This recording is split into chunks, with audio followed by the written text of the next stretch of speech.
This is big for the Chicago Bulls. We're going to be talking about the key takeaways from tonight's win against the Milwaukee Bucks as the Chicago Bulls win tonight's game 133-122. This is your host, Rico Greenhowe, and you have found yourself on another episode of Bulls Digest. And that is right, the Chicago Bulls get their first win of the season on the road against the Milwaukee Bucks, and let's go ahead and jump into the key takeaways from tonight's game. And so let's start with Patrick Williams, and I think that this picture is the appropriate picture because Patrick Williams absolutely played terrific defense. I know Giannis got 38 points today, but he was a minus in the plus-minus box score. And let me tell you this.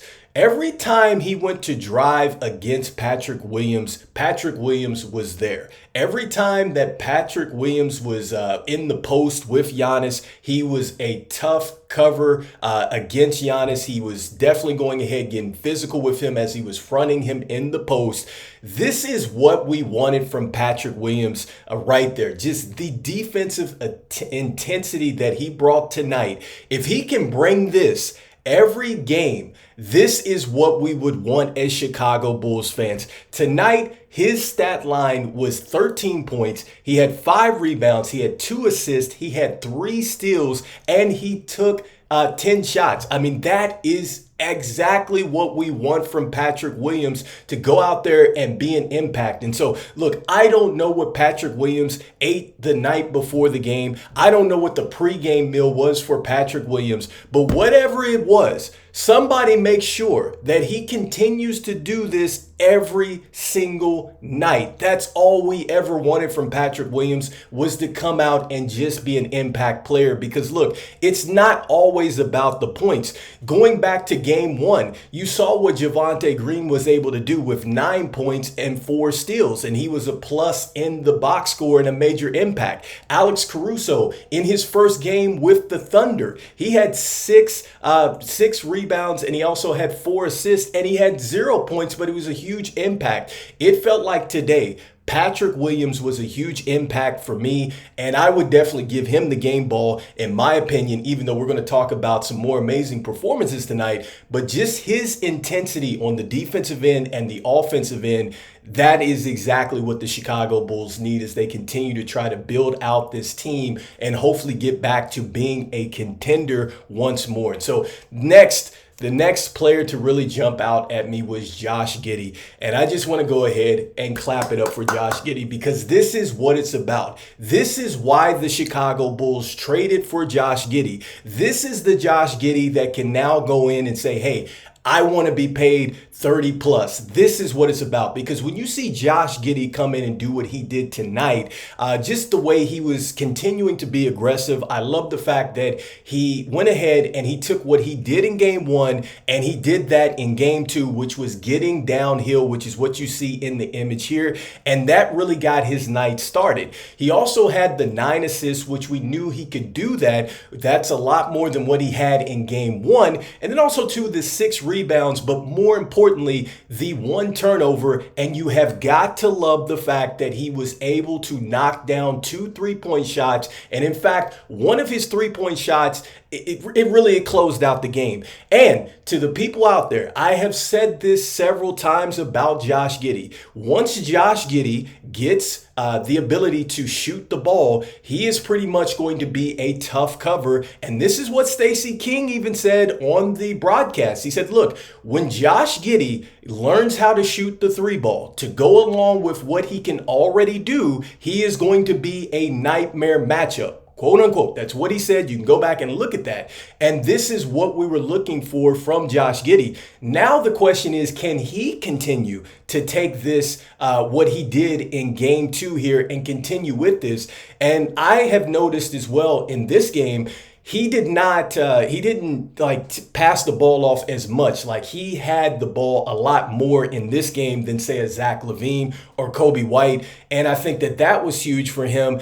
And the one thing that I would say for him now is that instead of just going ahead and driving to the basket, if he has that advantage to go into the into the post, then I would say that Josh Giddey needs to do that, especially sometimes where Vooch is absent in the post. I think that Josh Giddey perhaps has some more matchups there if he could go down into the post a little bit more and take advantage of that. And so, there's a good game from Josh Giddey. I liked how he approached it today, and I definitely have to give him props. And this is what the Chicago Bulls are looking for when they traded for Josh Giddey. Can he continue with this level? And so next up, the next player to jump out was Zach LaVine, all right? Because Zach LaVine led the Chicago Bulls with turnovers with 7 last game.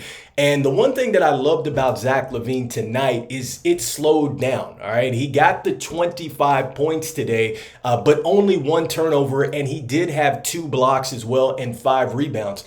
Defensively, I felt like he was in a lot better rhythm, playing off the ball, so he was active. He had his hands out there in the passing lanes and things like that. But more importantly, he let the offense come to him. I think Josh Giddey hit him with a nice backdoor cut. You've seen that with Zach LaVine. And then also, too, he just made sure that, he got into his spots. Like, I think that there was a time in the first half where he was going in the post and he was shooting turnaround jumpers. And this is something that Stacey King had said that, he's really been working on. And you don't have to necessarily settle for those 3-point shots. And so this was another step forward, I think, for Zach LaVine, because we know he can score. But now it is, can he play alongside others and help the team win? And tonight you saw that. In fact, there was a portion of the game where Zach LaVine was on the bench and the team was absolutely winning. And that's what you want to see from Zach LaVine. Can he lead from a role where he is not necessarily the lead scorer out there and that's all he's doing? And I think that this was a good step forward for Zach LaVine. Whatever he did, can he package this up and continue for the next game?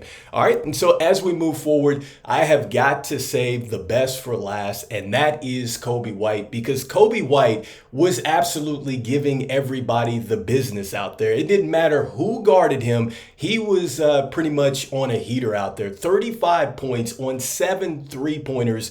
And I've said this before with Coby White when asked, who could perhaps be a franchise player, and it is Coby White. And I think that what you see with Coby White in tonight's game is his just ability to compete, his ability to go out there and impact this team no matter what. Even in game 1, where he was not shooting the ball as well, he still competed his tail off. And defensively, he's not the best defender, but he got steals and he went to the basket. He got fouled. I love the fact that he didn't just settle for the 3-point shot. And more importantly, the confidence to come back after a tough night and to be in a new role with this team, having to play off the ball.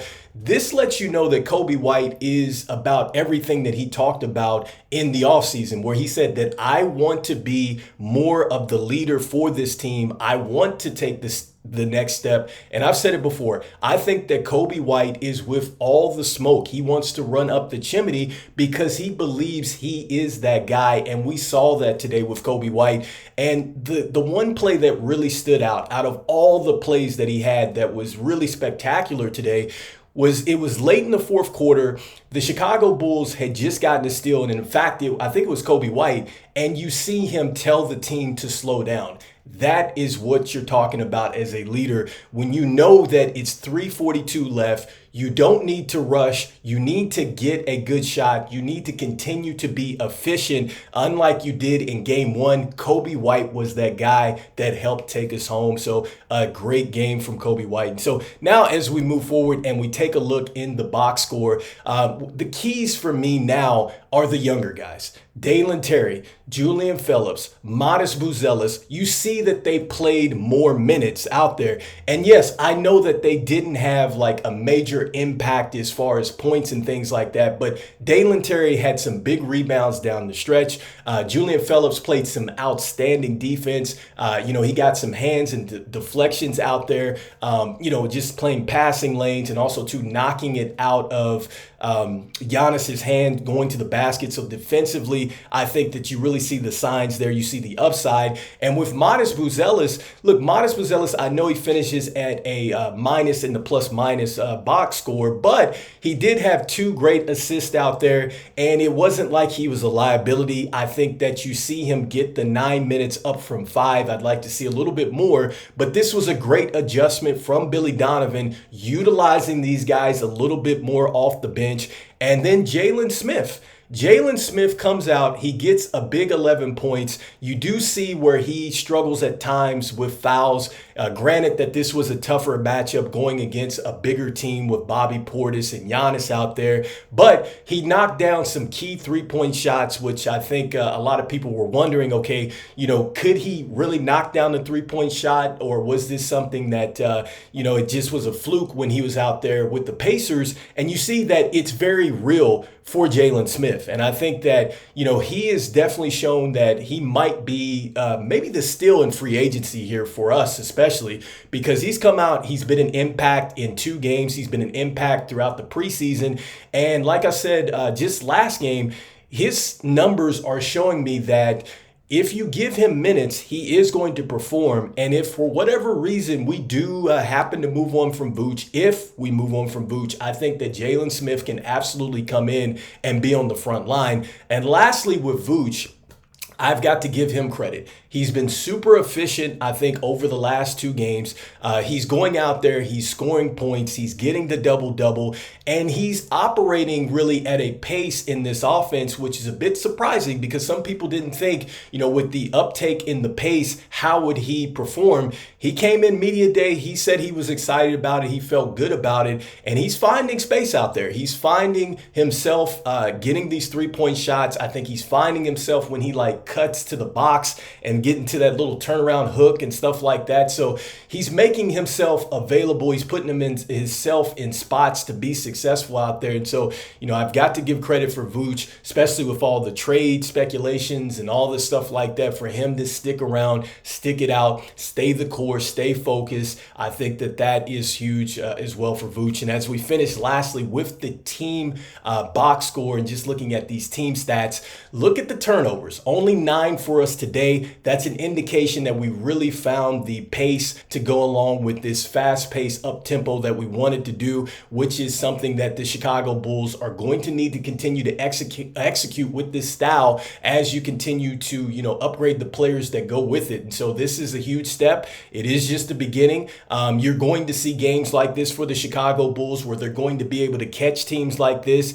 And, it's going to be a process out there. As far as rebounding is concerned, we tied in that. That's a great sign, too, for a team as big as the Bucks to go out there and do this. And then when you look at the 3-point percentage along with the 2-point percentage for the Chicago Bulls, super efficient. You love to see this, getting up at least 40% as far as shooting the 3 ball. And then also, too, about 47% from 2. Just super easy offense at times with back cuts and things like that. We made it a lot easier for ourselves than we did in game 1. And Coby White, being that clutch player that he was last season, when the offense needed a big basket, Coby White was there for us. And so with that being said, let me know in the comments what you think about this game here. What was your biggest takeaways? Was it the fact that Patrick Williams, maybe he's awake, he's here? Was it Patrick Williams, his moment today? Was it Coby White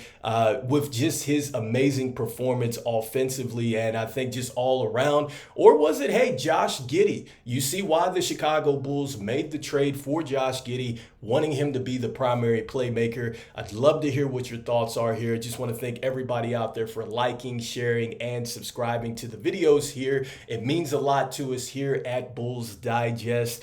And I just want to let you guys know that as we try to reach our goal of 5,000 subscribers, only about 64.2% of you are actually subscribed. So go ahead and make sure that you mash on that subscribe button for us. And look, the Chicago Bulls get a win today against an Eastern Conference team that's looking to go pretty deep, not just in the Eastern Conference, but maybe be a contender for the NBA championship here this year. This is big for the Chicago Bulls. We do have our next game coming up here tomorrow against the Thunder. It's going to be a home opener.